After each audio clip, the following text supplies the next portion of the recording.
Hi, I'm Sarah. Today, I'm going to read you the story of Zoya, titled like this: After returning from a trip, I found my things on the lawn with a note. If you want to stay here, live in the basement. So, I moved into my secret apartment and canceled all payments. 6 months later, they showed up to move in with me. Well, let's go. I'm Zoya, and I'm 29 years old. 2 years ago, my life took a turn I never expected. I was living in a rented apartment, working as a software developer, making decent money and enjoying my independence. Then, my parents called me with that conversation no one wants to have. "Zoya, we need to talk," my mom said over the phone. Her voice sounded strained, tired. "Can you come over tonight?" When I got to their house, both my parents were sitting at the kitchen table with papers spread everywhere. Dad looked older than his 58 years, and Mom was wringing her hands, like she always did when she was stressed. "What's going on?" I asked, sitting down across from them. Dad cleared his throat. "I had to quit my job last month. The back problems got worse, and I can't do construction work anymore. I've been looking for something else, but nothing pays enough." My stomach dropped. I knew Dad had been having health issues, but I didn't realize how bad it had gotten. "We can't make the mortgage payments," Mom continued. "I'm still working at the grocery store, but it's only part-time. We bring in maybe $1,200 a month now, and the mortgage alone is $1,800. That's when they asked me to move back in and help with the payments. They didn't want to lose the house they'd lived in for 20 years.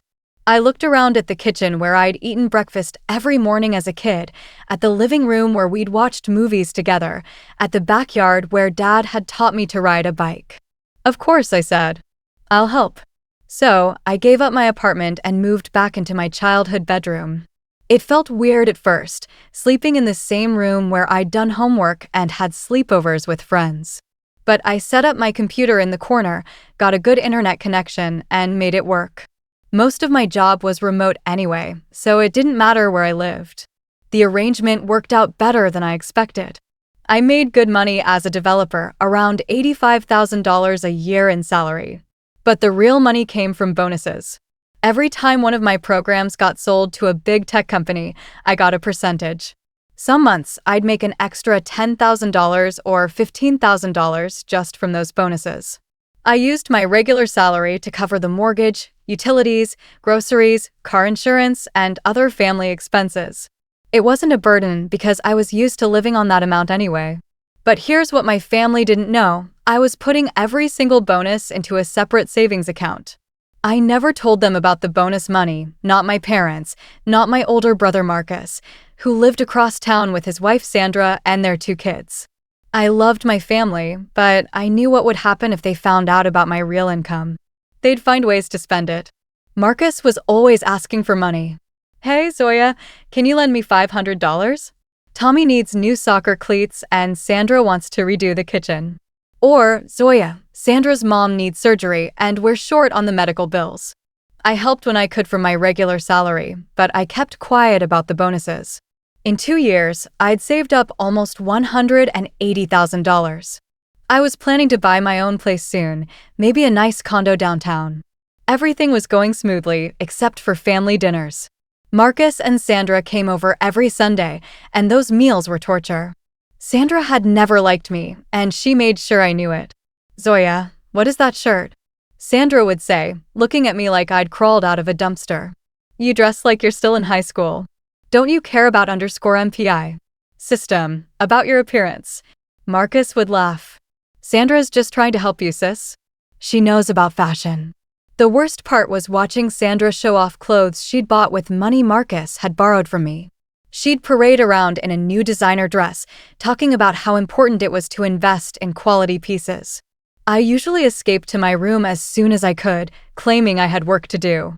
I'd hear Sandra's voice carry up the stairs. There she goes again, running back to hide in her little bubble. She'll never grow up if she keeps avoiding real life. But I kept my mouth shut and kept saving money. Soon, I'd have enough for a down payment on my own place, and I wouldn't have to deal with Sandra's comments anymore. The routine became normal after a while. I'd wake up, make coffee, check my emails, and start coding. My parents would be quiet in the mornings, Dad usually sitting in his recliner watching the news, Mom getting ready for her shift at the store. We'd eat dinner together most nights, and it was actually nice having that family time again.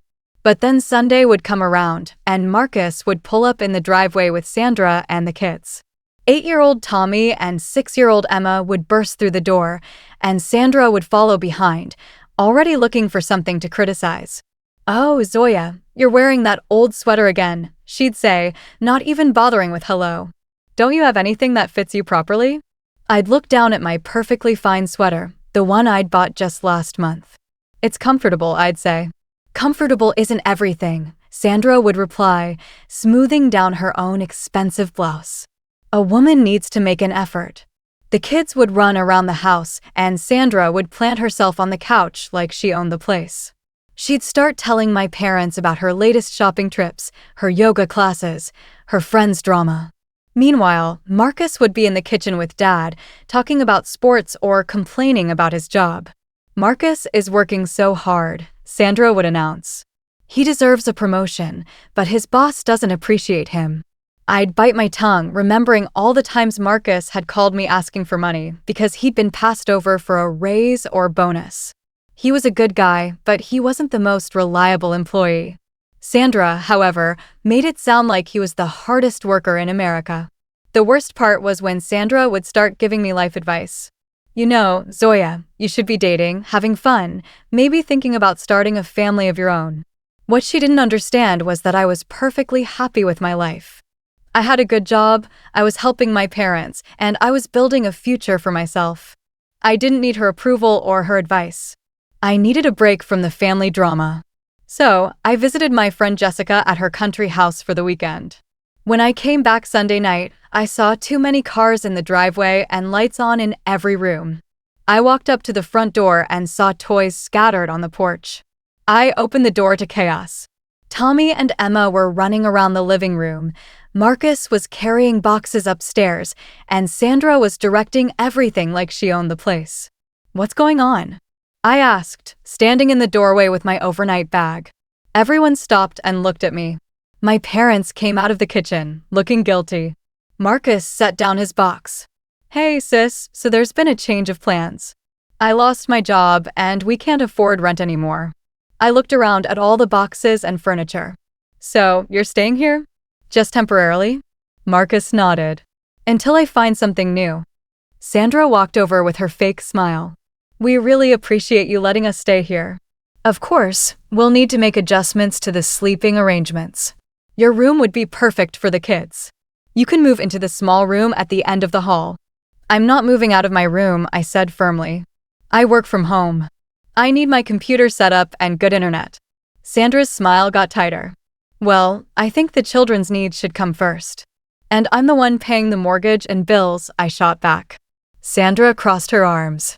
"Well, that doesn't give you the right to be selfish about a bedroom. We're family." "Family that never asked if I wanted house guests," I replied. "Fine," Sandra said when I refused to budge. "Keep your precious room, but don't expect us to be grateful when you can't even be considerate to family in need." I went upstairs and closed the door. That's how their invasion of our house began. Life became a nightmare after that. The house was constantly noisy and chaotic. Tommy and Emma ran through every room, screaming and fighting. Marcus spent his days on the couch, watching TV and making half-hearted phone calls about job interviews that never seemed to materialize. "I'm still looking," he'd tell me when I asked about his job search. The market is tough right now. Days turned into weeks, and he was no closer to finding work or an apartment. Meanwhile, Sandra acted like she was doing us a favor by being there. The worst part was trying to work. The kids would bang on my door, run past my room screaming, and interrupt my video calls with clients. I couldn't concentrate on anything. "Can you please keep the kids quieter during my work hours?" I asked Marcus one morning after Tommy had spent 20 minutes kicking a ball against the wall next to my room. "They're just being kids," he said, not looking up from his phone. "You don't understand because you don't have any." I tried talking to my parents about it, but they said the same thing. "You're overreacting, honey," Mom said. "Children need to play. You can't expect them to be silent all day." "I'm not asking for silence," I said. I'm asking for basic consideration so I can do my job. But nobody listened. If anything, Sandra seemed to encourage the kids to be louder after our conversations. The breaking point came 2 months later. I had been out running errands for a few hours, and when I came back, my internet wasn't working. I went to check the router in my room and found that someone had cut the Ethernet cable with scissors. The wire was cleanly snipped in 2 pieces. I was furious. I stormed downstairs with the cut wire in my hand. Who did this? I demanded, holding up the cable. Sandra was sitting on the couch, painting her nails. She looked at the wire and started laughing. "Oh, that," she said, like it was no big deal. "Tommy was playing with scissors and must have gotten into your room. Kids will be kids." "This isn't funny," I said. "I have a deadline tomorrow and now I can't work." Sandra shrugged. "Maybe you should lock your door if you're so worried about your precious computer stuff. Maybe you should watch your kid and teach him not to destroy other people's property," I shot back. That's when Sandra's fake sweetness disappeared completely. "Don't you dare tell me how to raise my children. You have no idea what it's like to be a parent." "I know what it's like to have respect for other people's things," I said. "Tommy is 6 years old," Sandra said, standing up. "He doesn't understand your work stuff. But you're a grown woman who should understand that accidents happen." "Cutting wires with scissors isn't an accident," I said.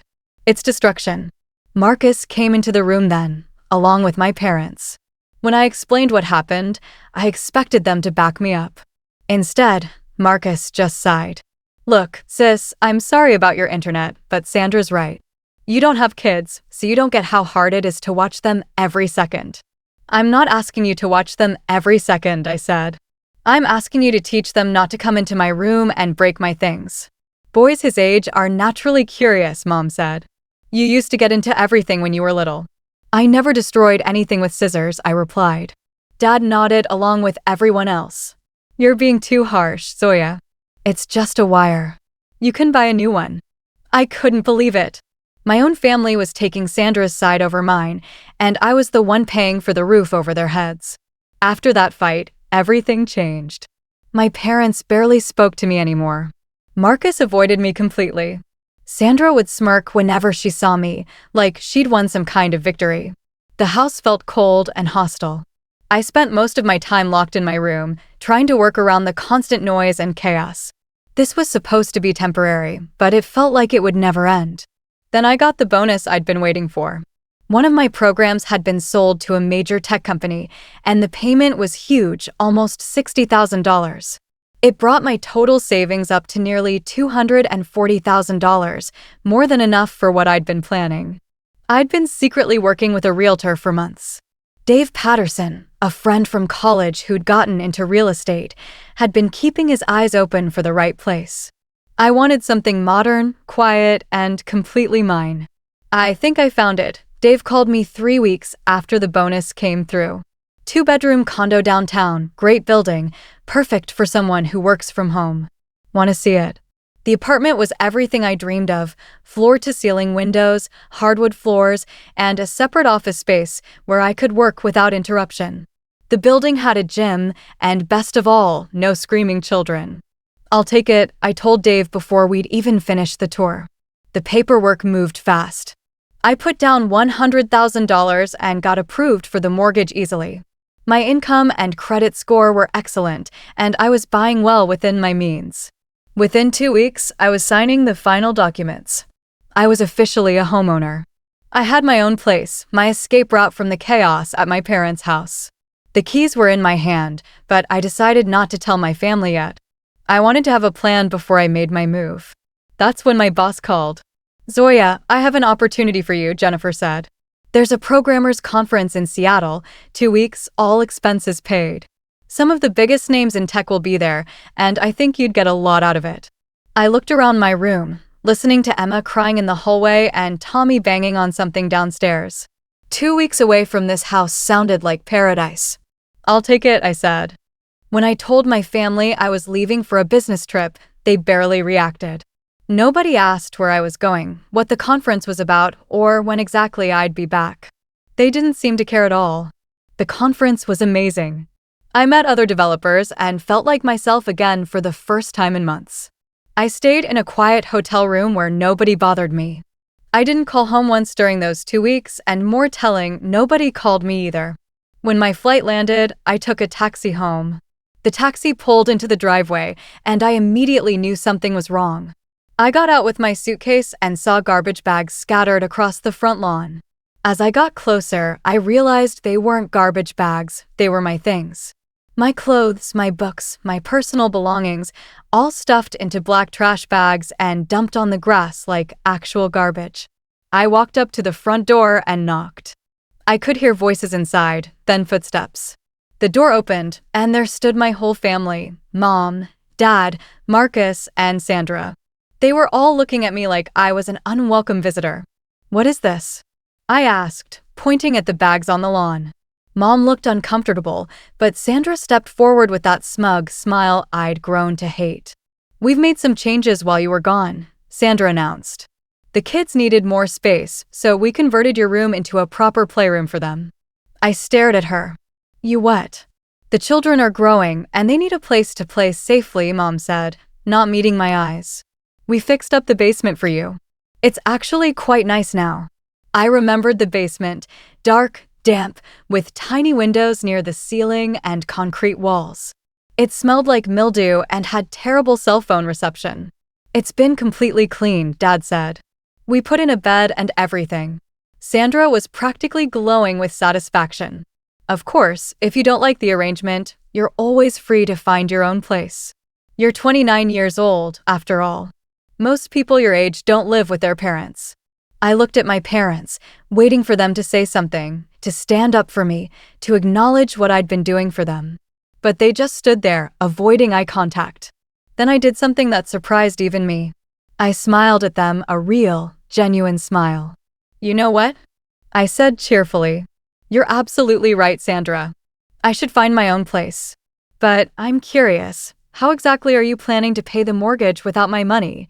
Marcus straightened up, looking proud. "Actually, I found a job last week. Good salary, too. We'll be fine without your help." I felt a wave of relief wash over me. This was perfect. "That's wonderful news," I said, still smiling. "I'm so happy for all of you." "Well, then I guess this works out perfectly for everyone. I'm leaving." They all looked surprised by my reaction. They'd expected me to beg or argue or get upset. Instead, I was acting like they'd just done me a favor. Sandra's smile got wider and nastier. "Good. It's about time you learned to stand on your own 2 feet." My parents still weren't saying much, but they weren't stopping this either. "Great," I said. "I'm so glad we're all in agreement." They all went back inside, and I heard the door slam shut behind them. No goodbye, no good luck, no acknowledgement of everything I'd done for them over the past 2 years, just a slammed door. I pulled out my phone and called the moving company I'd already researched weeks ago. "Hi, I need a truck and 2 guys to pick up some belongings and move them across town," I told them. "How soon can you be here?" "We can have a crew there in 2 hours," they said. "Perfect." While I waited, I sat in my car and called Dave to let him know I'd be moving into my apartment today. Then I called the utility companies to set up service under my name. Everything fell into place easily. When the movers arrived, it took them less than an hour to load everything into their truck. My entire life at my parents' house fit into one small moving truck. "Where to?" the driver asked. I gave him my new address and followed them in my car to my beautiful, quiet apartment. As I watched them carry my things up to the 3rd floor, I felt lighter than I had in years. I was finally free. Moving into my own apartment was like stepping into a different world. For the first time in 2 years, I woke up to silence, no screaming kids, no Sandra's voice carrying through the walls, no constant chaos, just peace. I settled into my new life quickly. My home office was perfect, bright, quiet, and completely mine. My productivity skyrocketed without interruptions. I was sleeping better and actually enjoying my work again. The first thing I did was block all my family's phone numbers. I also canceled every payment I'd been making for them. The mortgage, utilities, everything. Months passed peacefully. I threw myself into work and started taking on bigger, more challenging projects. Without the stress of supporting an ungrateful family, I had energy for things I'd forgotten I enjoyed. I joined a gym in my building, started cooking elaborate meals just for myself, and even went on a few dates. My bank account grew faster than ever before. Without paying for 4 extra people, I was saving almost $3,000 a month. I started investing, planning trips, thinking about maybe buying a bigger place in a few years. Life was good, really good. Then, one evening, my doorbell rang. I looked through the peephole and my stomach dropped. There they were, Mom, Dad, Marcus, and Sandra, all standing in my hallway, looking uncomfortable. I considered not answering, but curiosity got the better of me. How had they even found my address? I opened the door but didn't invite them in. How did you find me? I asked. Your friend Jessica told us, Mom said, looking embarrassed. Of course she did. I made a mental note to have a conversation with Jessica about boundaries. What do you want? I asked. Sandra immediately pushed past me into my apartment without being invited. The rest of them followed, and suddenly my peaceful sanctuary was invaded again. Nice place, Sandra said, looking around with obvious jealousy. Must cost a fortune. What do you want? I repeated, not moving from the doorway. Marcus looked uncomfortable. Well, the thing is, I lost my job again 2 months ago. I wasn't surprised. And we're having trouble with the mortgage payments, Dad said. I almost laughed. Let me guess. You want me to start paying for you again? We're family, Mom said desperately. We need to help each other. Help each other? I said. When exactly have any of you helped me? Look, Dad said, we know things got heated before, but we can work this out. You could move back in, help us get back on our feet. Move back into the basement, you mean? Nobody answered that. We've been thinking, Mom continued, and if they foreclose on the house, we'll have to move in with you. I stared at her. Excuse me? Well, where else would we go? Sandra said with that familiar smugness. We're family. You can't just abandon us. That's when I started laughing, really laughing, the kind of deep belly laugh that comes from pure disbelief. You think I'm going to let you move in here? I said when I could speak again. After you threw my belongings on the lawn and told me to live in a basement? That was different, Marcus said weakly. You're right, it was different, I said. It was the moment I realized exactly what you all thought of me. Mom's eyes filled with tears. Zoya, please. We're desperate. You should have thought about that before you decided I wasn't worth basic respect, I said. We never said that, Dad protested. You didn't have to say it. You showed it every single day, Sandra's constant insults, the kids destroying my things, none of you standing up for me when I was literally paying for your lives. We were grateful, Mom said. No, you weren't. You were entitled. There's a difference. Sandra's fake sweetness was completely gone now. You know what? You're exactly what I always said you were, a bitter, selfish woman who doesn't understand what family means. You're right, I said. I don't understand your version of family, where one person does everything and gets treated like garbage in return. I walked to my door and opened it. I want all of you to leave now. Zoya, wait, Marcus said. Can't we just talk about this? We just did. The answer is no to all of it. I'm not paying your mortgage. I'm not letting you move in here. I'm not helping any of you with anything ever again. But we're family. Mom cried. Family doesn't treat each other the way you treated me, I said. Now get out. They left, but not quietly. Sandra called me names as she walked down the hall. Marcus muttered about how I'd regret this. My parents just looked defeated. I closed the door and turned the deadbolt. For the next few weeks, they tried calling from different numbers, but I never answered. They sent texts from borrowed phones, emails from new accounts, all begging for money or threatening to show up again. I blocked every single one. 3 months later, I heard through a mutual acquaintance that the house had been foreclosed on. My parents had moved into a small apartment across town. Marcus and Sandra were living with her parents, which I found hilarious since Sandra had always talked about how much she hated her mother. I felt nothing when I heard the news, no guilt, no sadness, no regret, just relief that I'd gotten out when I did. My life kept getting better. I got promoted at work. I started